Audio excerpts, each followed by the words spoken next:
Good morning, good afternoon, good evening, wherever you are, whatever you're doing, and welcome to another episode of the Daily Red for Anfield Index. Happy St. Patrick's Day to anyone celebrating. That's why I'm covering for Dave Hendrick today, so everyone enjoy your day. However, I understand as a Liverpool fan right now, it's kind of a matter of isn't it, type of thing. And maybe reflecting on yesterday like me, maybe you're just trying to bypass anything related to Liverpool content.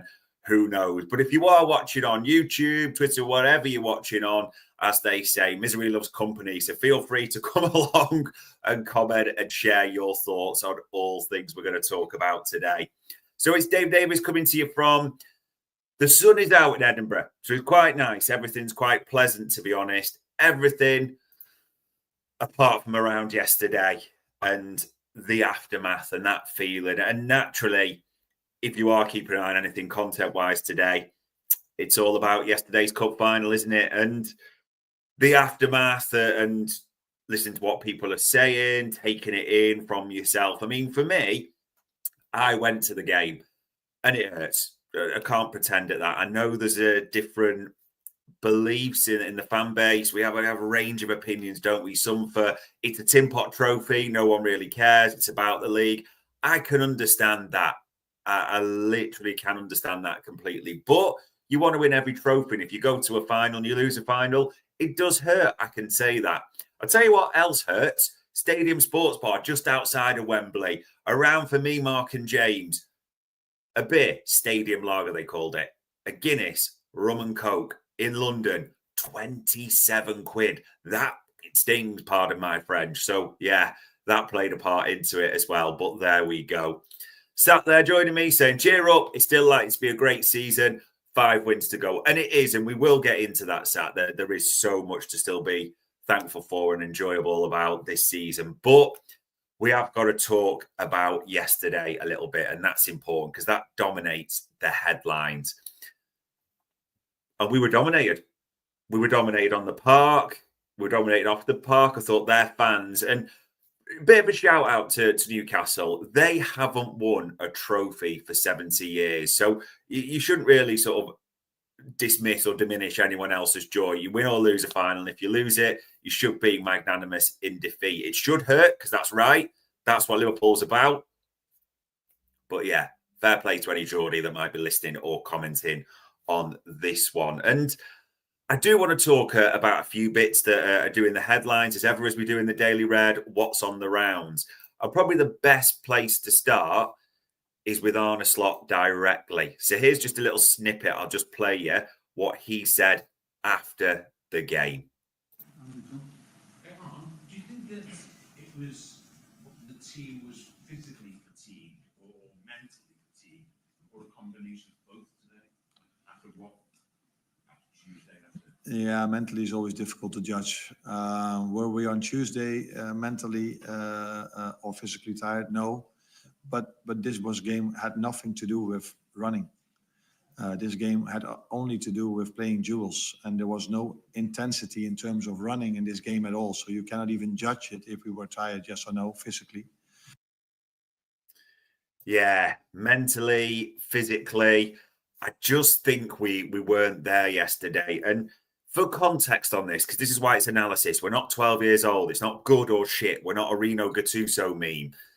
Arne Slot has been sensational this season. He has got so much right, and he's going to lead us to a league title in his first campaign, which is absolutely magnificent. There should be no diminishing that whatsoever. That's important to say. I just feel in these last few games, he's got so much wrong. And all you can hope is from this, it's a learning experience. And he does take it into next season or even the next few weeks, when he maybe just reflects upon it in this break. That might be useful for him. But you think of certain things. I mean, for the team selection, it's a final. I always think you play your best team in the final. And you can say that outcome dictates how you see this. I watch it, that goal, and it's a brilliant header from Dan Burn. I still think Alisson saves it. That's my honest opinion. You can agree, disagree on that. But Alisson in the sticks, I think saves it. So might just be a different situation. And Morning Vinicio saying there, an abysmal display and one of the worst performances I have ever seen from a Liverpool side. I thought part of that was in the lineup. Mentally fatigued. They look mentally fatigued, like exhausted. There was no changes whatsoever, pretty much, bar the enforced ones or the Kelleher for Allison and Quansah needed to be at right back. So I'm not putting anything on Quansah because I've seen people saying we missed Trent. That was a necessity. So I'm nothing on that at all. And yeah, Benito's kind of stealing about one of our points. Putting Maka on Dan Burn. We were in the ground and sat with some of the irregulars, and we were just screaming at it after the first one. Why is Alexis McAllister marking Dan Burn that way? Now, I understand that Arne Slot came out afterwards, and I listened to his chat about the system rotation, so I understand the logic in that. There's an exception to every rule.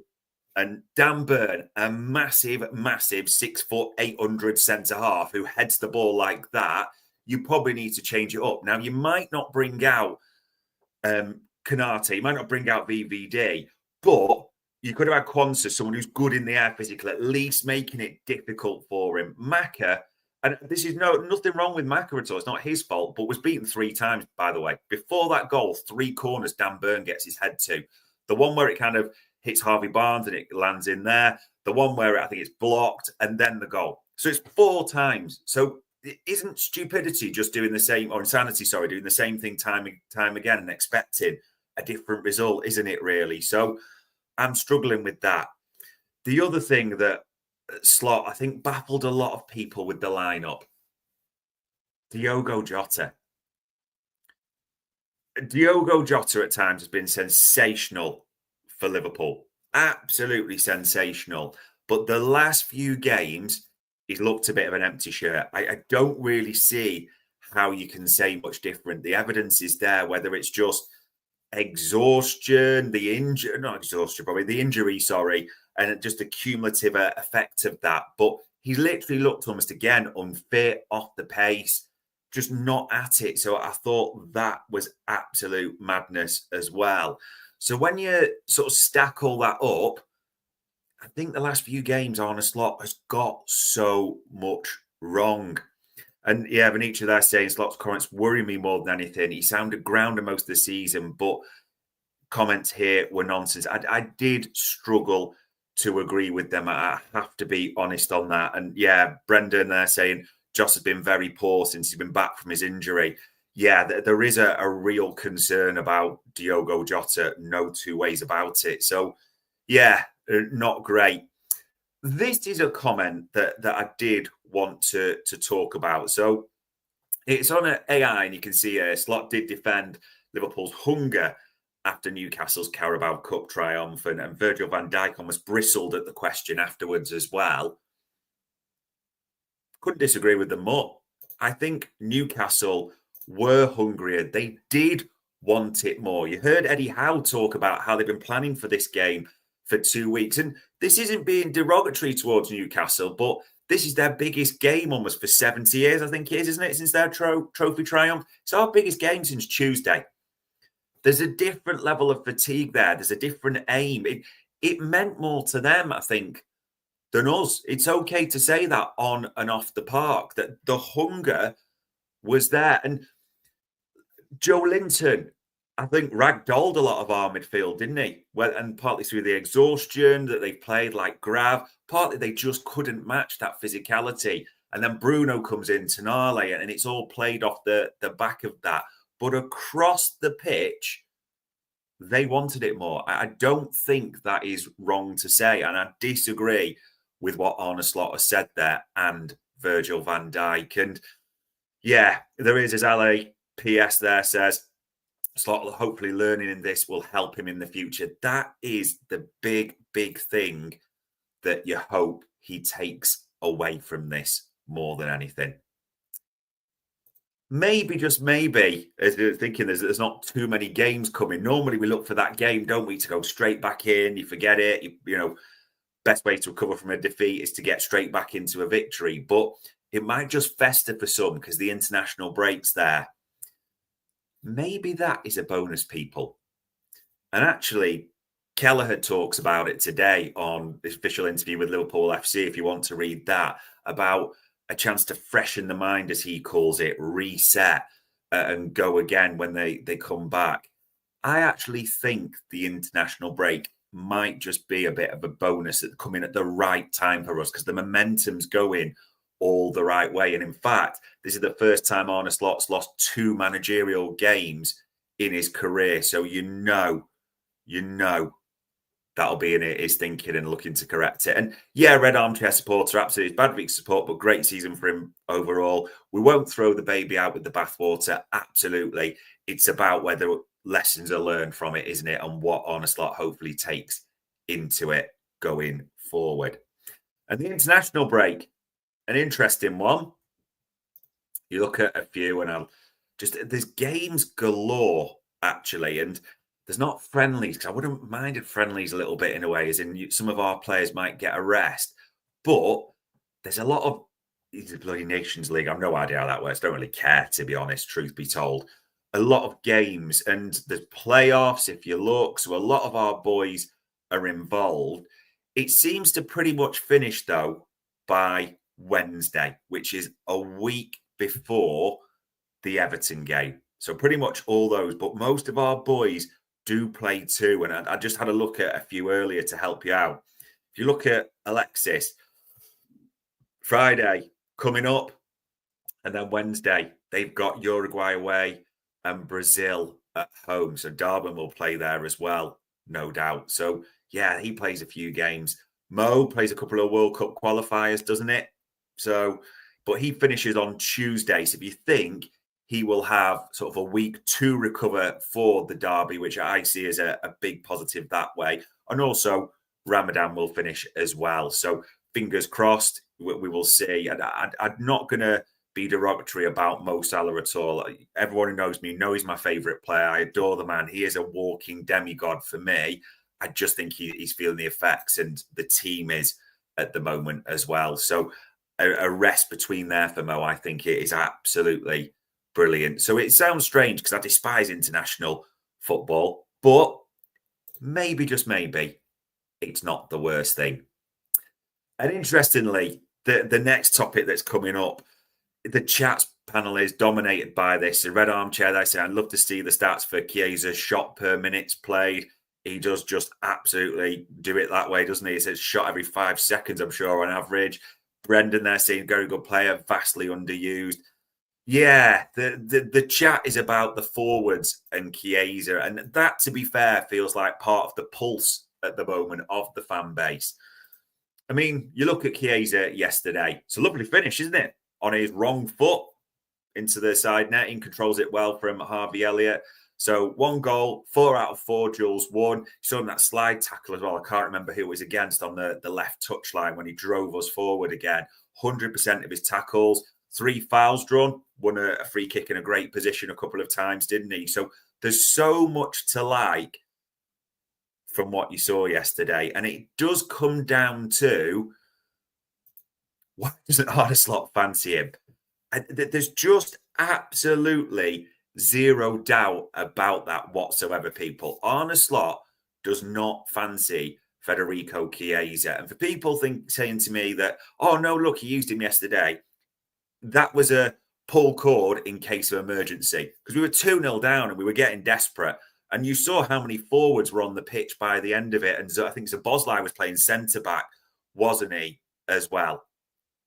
So there's that.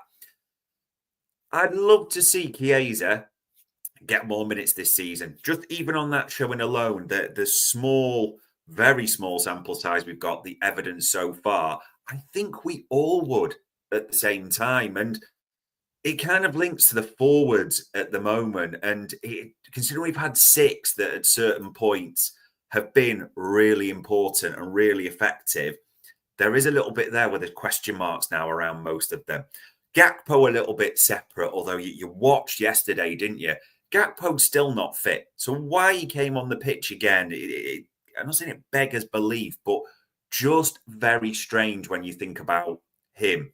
Yeah, Brendan's saying there, when Slot puts a very unfit Gakpo ahead of Chiesa, and against PSG it happened. He really mustn't rate him. It's struggling to see how you view it any differently. And Benicio there saying, yeah, Chiesa, Endo and Elliott have been criminally underused by Slot this season. The manager clearly has 14 or 15 that he prefers, that he wants to lead with. And a little bit for me, he either trusts you or he doesn't. And Endo and Harvey have a tiny bit of trust, a very small percentage. That's why they get a small percentage of minutes. The correlation is clearly there. The evidence is there. And yet yesterday, who would you probably say were the two that get pass marks? Chiesa and Elliott, if you're honest. Yeah, they're the two. And Harvey gets the assist, and it's a lovely pass into Chiesa's feet. So you've got to keep all this in mind. But in terms of which forwards stay, as it says on the screen there, I'd be astonished if Chiesa is a Red next season. I don't think he will want to be, particularly that this move hasn't really worked out. And I know people are going to start saying, you give him a pre-season, look at yesterday. I'm not disagreeing with that. But if the manager doesn't fancy you whatsoever, and you're not getting the minutes, and you're at his age and his pedigree, and he's had all his issues, he's going to want to go. I'd put good money on that parting of the ways. Then you've got Jota, who we just talked about him. It's going downhill, it seems fast. Núñez, you expect to move on. That sort of seemed natural, almost just awaiting that till the end of the season, and much confidence in that. Diaz is struggling at the moment, isn't he? I didn't think he had a good game at all. Just gave the ball away, made foolish decisions. A little bit at times, though, I thought we didn't play to his game. We did just seem to pump it long towards Dan Burn, who was loving his day. But yeah, you talk about that, Mo, the contract situation. So when you stack up all our forwards out the six, there's a lot of questions there, isn't there? And I would love, in the short term, to see Chiesa get more minutes. I would like to see Slot do that as well. Bob, see, this is the nonsense when you talk about analysis, because Bob's put there, sounds like everyone except that everyone has to leave. It's mad conclusions. I didn't conclude that everyone has to leave. I didn't say that at all. Let's not lie about what was said. What I said was there's question marks around Chiesa's future, Salah and the contracts. Jota's struggling at the moment. Gakpo actually said it was unfit, and so I'm not going to put anything there at all. Núñez does seem a foregone conclusion, Bob. Let's not lie about what was said at all. So there are a few question marks that way. And maybe the fatigue is catching up with the forward line as well. But yeah, that is one. But let's try and bring it round to a bit of a positive, because when it's all said and done, people, the league title is 1,000% more important than the Carabao Cup. It's understandable if it stings a bit like me and it hurts. Hopefully this might even be a little bit of catharsis for you. But we are 12 points clear in the league with 9 games to go. You'd have taken that all day long at the start of the season, wouldn't you? If you'd have been told you're 12 points clear, you'll be out all the cup competitions with 9 games to go, you'd have grasped at that. 100% you'd have grasped at that. Let's not pretend anything different. And yes, there's been a few results which it hasn't been a great week, but you fully expect this league title to be heading to Anfield. There are no two ways about it. And even if you look at the fixtures we've got coming up, there's a little bit of the break, maybe just to reset, recharge. There's some very nice looking fixtures there, isn't there? The derby, that should have everyone humming at home, isn't it? Wednesday, the 2nd of April, everyone should have that penciled in for a little bit of retribution after their buddy destroying the stadium with the Tarkowski equaliser. That should just be in our gullet a little bit as well. So everyone should be fired up and ready for that. But Leicester, I mean, they're terrible. Spurs, hopefully they're still focused on a European campaign, but they are terrible anyway. Maybe Fulham starting to move with their flip-flops a little bit towards the beach and things like that. Maybe the same with West Ham. It's not a bad thing to be playing mid-table-ish teams right now. I am telling you, because I've seen a bit of reaction from some on the fan base going, this is it. The wheels are coming off. They're singing the Jamie Webster song already type of thing. It's not. It's been a bad week. But it's going to be a good season. It's going to be a good finish to this. Maybe, just maybe, I don't know, that it's a good time to rest, recharge, reset. You might have a little bit of a break from football. You might be looking at other things. You might be casting towards the summer. But make no mistake whatsoever, the title is heading to Anfield. Pleasure and pain always follow each other. And I guarantee you it's all right for it to hurt, but I'll guarantee you the league title's heading to Anfield. You can call, I don't care if you call that complacency. I don't care if you call that counting chickens. Like, we are going to win this league and we will play a part in that. Especially if you know, from wherever you are, if you go to the games, if you don't, you can make the noise. You can bring that positive swell. Keep that in mind. But there we go. Monday, the 17th of March. Understand if it stings a little bit, it will pass. Everything does pass with a bit of time. And do you know what else will come to pass? A league title heading to Anfield by the end of May.